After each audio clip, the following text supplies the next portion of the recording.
পর্নোগ্রাফির নেশায় কি সত্যি কেউ পড়েন? এই নেশা কতটা ক্ষতিকর? কিভাবে বুঝবেন আপনি এই নেশার ফাঁদে পড়েছেন? প্রিয় দর্শক, একটা সময় পর্ন ছিল বিরল এক জিনিস, যা পেতে বহু ধাপ পার হতে হতো।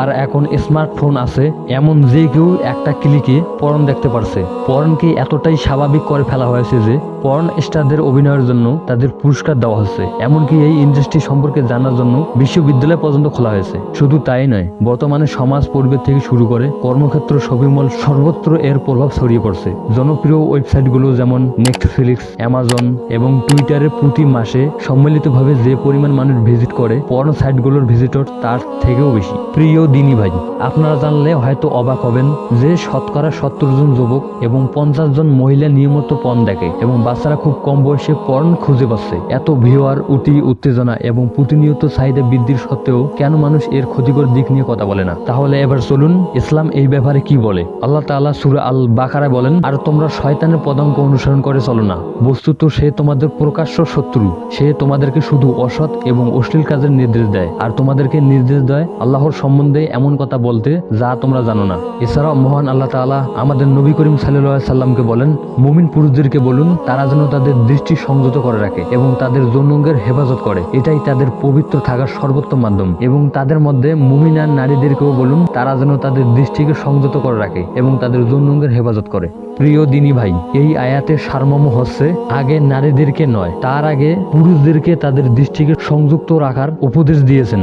এবং মহান আল্লাহ তাআলা সূরা আল মুমিনে বলেছেন, যারা নিজেদের লজ্জাস্থানকে হেফাজত করে তারা হয়েছে সফলকাম। আমরা বর্তমানে সময়ে বাস করছি চূড়ান্ত এক নির্লজ্জ এক পৃথিবীতে, এমন এক পৃথিবীতে যেখানে নিজের হাতের মুঠোফোন দিয়েই যে কোনো ওয়েবসাইট থেকে যে কোনো ভিডিও দেখতে পারি অনায়াসেই। পর্নোগ্রাফি ইন্ডাস্ট্রি বর্তমানে একটি মাল্টি-ট্রিলিয়ন ডলারের ইন্ডাস্ট্রি, যার উদ্দেশ্য ও কাজে হলো কোনো না কোনো ভাবে যে কোনো প্রত্যেকেই এই নোংরামির ভোক্তা হয় এবং প্রতিটি নারী, পুরুষ ও শিশুর সামনে এগুলো যেন এক উন্মোচিত হয়। আপনি দেখবেন এবং আসক্ত হবেন এবং পরিণত হবেন একজন ভোক্তায়। এটা হলো আমাদের সমাজকে দেওয়া পর্নোগ্রাফির উপহার। এটা তৈরি করছে কিছু অমানুষ, যারা মানুষে পরিণত করছে পশুরূপ ও যৌন বিকারগ্রস্ত মানুষে। তাই প্রিয় দর্শক, এগুলো দেখার ফলে আমাদের শরীরে যে কতটা ক্ষতি হচ্ছে তা আপনারা বুঝবেন না। এর প্রধান ক্ষতিকর দিক হচ্ছে মস্তিষ্কের গ্রহণ ক্ষমতা কমে যাওয়া। পর্ন দেখলে প্রথমে তার প্রভাব পড়ে দর্শকের মস্তিষ্কে। অতিরিক্ত পর্ন দেখা আসক্তির পর্যায়ে চলে যায়, যা মাদক শক্তির চেয়েও কোনো অংশ কম নয়। নিয়মিত ও অতিমাত্রা পর্ন দেখলে ধীরে ধীরে আপনার একাধিক অভ্যাস পরিবর্তন করে দিতে পারে।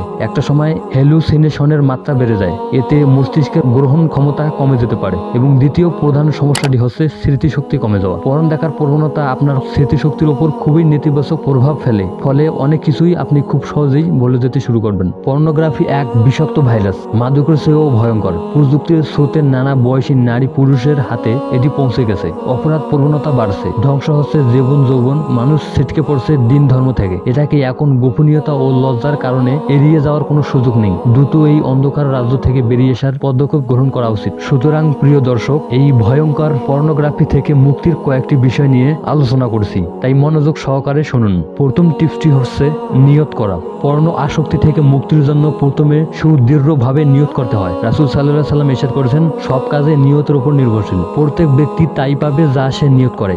এছাড়াও কোরআনে এসেছে, যারা আমার উদ্দেশ্যে প্রচেষ্টা চালায় আমি তাদের অবশ্যই আমার পথে উপনীত করব। নিশ্চয়ই আল্লাহ সৎ কর্মশীলদের সঙ্গে আছেন। তার মানে এর থেকে বেরিয়ে আসার প্রধান উপায়টি হচ্ছে আমাদেরকে দৃঢ়ভাবে নিয়ত করতে হবে এবং আল্লাহ তাদের সাহায্য করবেন।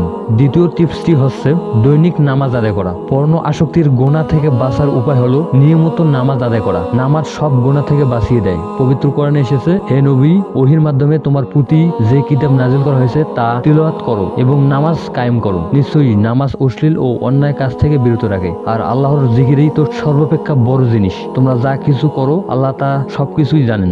সুতরাং প্রিয় দিনী ভাই, আপনি যা করেন সবকিছুই মহান আল্লাহ তাআলা দেখেন এবং শোনেন। 3 নম্বর টিপসটি হচ্ছে নিয়মিত দোয়া করা। ভয়ঙ্কর এই গোনা থেকে বাঁচার জন্য আল্লাহর কাছে দোয়া করা প্রয়োজন, কেননা দোয়া মুমিনের হাতিয়ার, পারমাণবিক বোমার চেয়েও শক্তিশালী। পবিত্র কোরআনে দোয়া কবুলের প্রতিশ্রুতি দেওয়া হয়েছে। সালমান ফারসি রাদিয়াল্লাহু তাআলা আনহু থেকে বর্ণিত, নবী করিম সাল্লাল্লাহু আলাইহি ওয়াসাল্লাম বলেছেন, নিশ্চয়ই আল্লাহ তাআলার অনেক শরম ও আত্মমর্যাদা আছে। সুতরাং যখন মানুষ চাওয়ার জন্য তার নিকট দুই হাত উত্তোলন করে তখন তিনি সেই দুই হাত ফিরিয়ে দিতে লজ্জাবোধ করেন। তাই এর থেকে বাঁচার জন্য নিয়মিত দোয়া করুন। চতুর্থ নাম্বার টিপসটি হচ্ছে পাপের কথা গোপন রাখা। কেউ যদি অজ্ঞতাবশত অনলাইনে অশ্লীল কিছু করে যা শয়তানের প্রচারণায় অশ্লীল ভিডিও দেখে, এতে অবশ্যই গুনাহগার হবে। তবে পাপী ব্যক্তি যদি খালিস দিলে তওবা করে এবং কারো কাছে গুনাহ প্রকাশ না করে তাহলে মহান রব তাকে ক্ষমা করে দেবেন। কোরআনে এসেছে, তোমাদের মধ্যে যারা অজ্ঞতাবশত মন্দ কর্ম করবে অতএব তওবা করবে এবং সংশোধন করে নেবে, তাহলে তো তিনি ক্ষমাপরায়ণ ও দয়াশীল। প্রিয় দিনী ভাই, তার মানে এই নয় যে যখন আমার মন চাইবে দেখবো